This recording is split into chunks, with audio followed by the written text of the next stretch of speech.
I ended up falling in love with the tech industry and what it could do, even for an industry like education. What is big in tech right now that excites you and kind of makes you want to get up every morning? Tech was not on my radar at all when I was going to college and thinking about my career. The opportunity to lead, I had the opportunity to implement new ideas and bring them to the table, and I would be listened to. How's it going, Alexandra? You know, it's going really good. I'm really happy to be here. Good. I was actually just commenting as we've been filming these series that I really enjoy sitting down and talking with everyone, so excited about this one. Let's jump in. What is your background? How did you get into tech?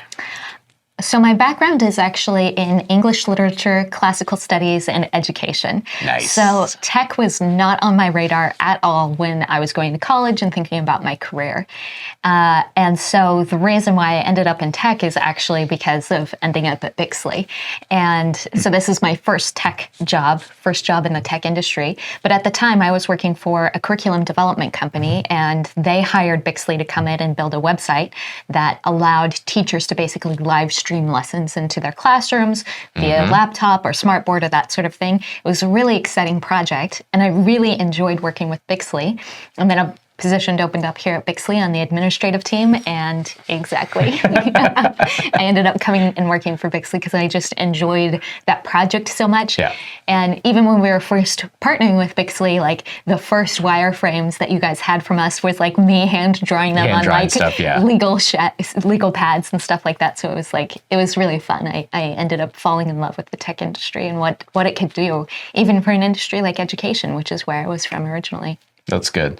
So maybe not, but I would think there had to be something kind of about Bixley that pulled you in, because my guess is that you've done things in the past at your prior job where you had technology and education kind of overlapping, but obviously those other companies didn't end up employing you. Yeah. We did. So what is it about Bixley that you kind of like, or what kind of pulled you over to us?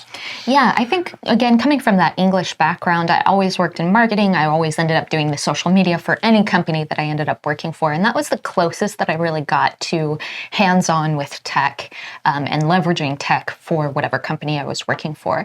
And I think what stood out for Bixley for me in particular that's made me want to transition and then also stay here over the years was actually the amount of trust that I got as an employee. So once I came onto the team, it was like, yeah, tell us your ideas. Let's talk about it. And even if it was like, oh, we didn't end up going with what I suggested, I always felt like my opinions were heard. I always felt like I really had the opportunity to lead. I had the opportunity to implement new ideas and bring them to the table, and I would be listened to. In almost all of my previous jobs, there was a lot of me feeling like I really had this period of time, and it could be anywhere from the first couple months to a year where I really had to prove myself over and over and over again. And they would keep shooting me down and shooting me down and shooting me down.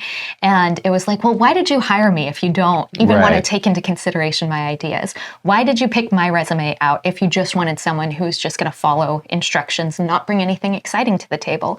And that was really what set Bixley apart for me, is once you're on the team, there's no you have to prove yourself, period. You just get to start contributing. And I love that.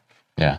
Because when you're bringing someone onto a team, you can either look at it from the aspect of bring someone in that's extremely teachable, which is important, but you're going to kind of have them assimilate into the existing culture, or you can bring someone in that is teachable, because that's a great characteristic, but thinks in a different way than maybe the company does, and you can allow them to bring new ideas to the table. And if you listen to those ideas, you can actually kind of change and morph the company over the years, hopefully for the better. Right. And that's what we've always tried to do. And personally, that's one of the big things that we saw working with you, was that a kind of ingenious mind that always had some new idea or a different way of looking at something. And so we were like, and over here, please. Yeah.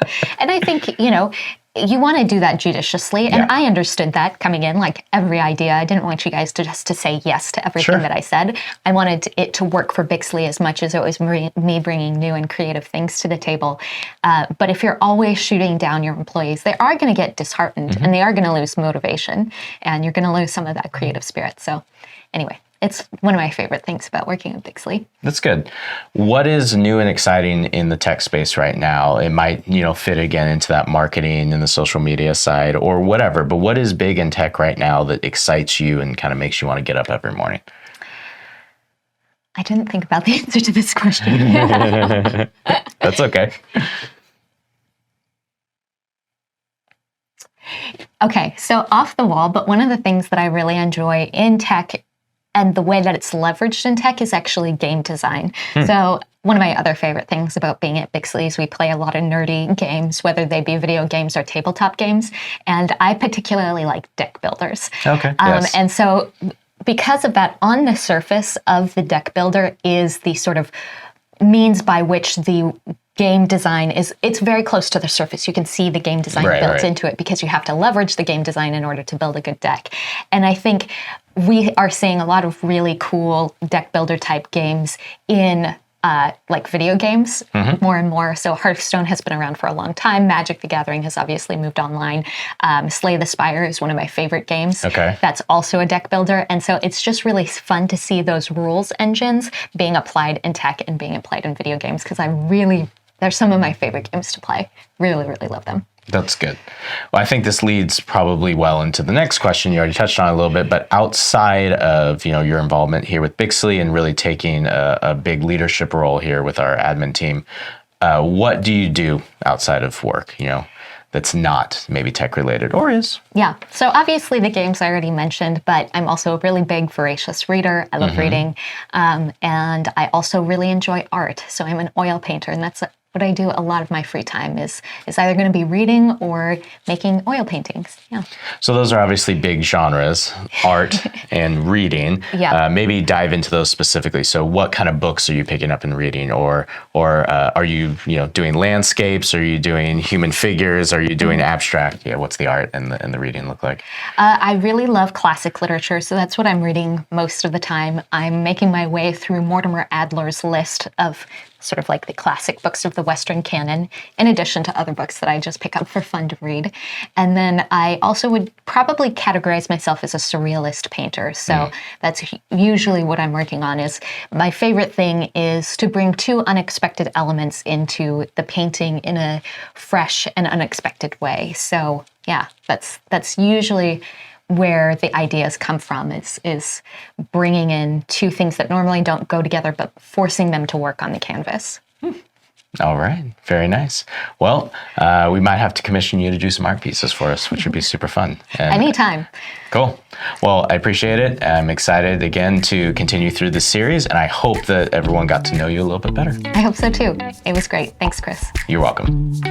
Thank you so much for joining us on this episode of Meet the Bexley Team, and I hope you enjoyed getting to know yours truly a little bit better. And don't forget to check out the special links that we have for you in the description down below. You can find a link to our free custom software guide, which will walk you through the steps of getting through planning your own custom app idea, whether that be for web or mobile or both, whatever your solution might look like. You can also check out our website, bixley.com. And at the very top of our website, there's a button that says Validate Your App Idea. If you click that, you can schedule a free meeting with Chris, 60 minutes to talk about your app idea, and we'll point you in the right direction. Until next time, this has been an episode of Bixley Tech Tuesday.